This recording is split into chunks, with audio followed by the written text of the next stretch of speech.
Good morning. Final day here of the AIFS 2018 conference. I'm Morwynne. I'm here with Sam Hannah-Rankin and with Dr Nicholas Gruen, who have just come off stage having given the keynote presentation or plenary session for this morning. We've been looking at nudge theory and behavioural insights. So I'm going to now turn to both of you.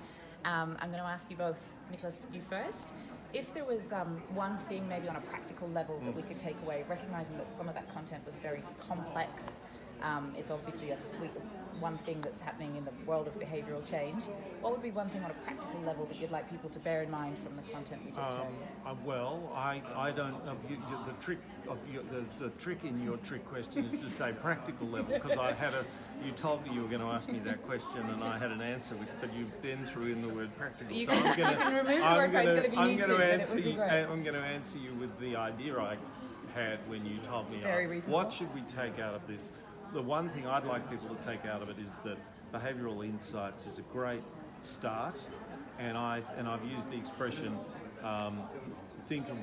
Ask yourself whether this is about tips and tricks or whether that's just the tip of the iceberg.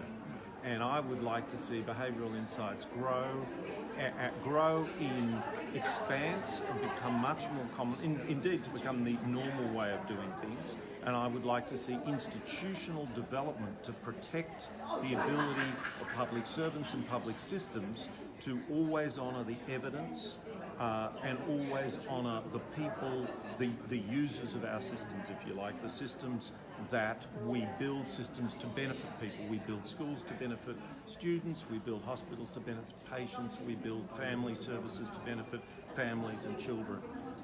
We should be trying to build the institutional sinews to always make sure that those people's interests are at the heart of everything we're trying to do.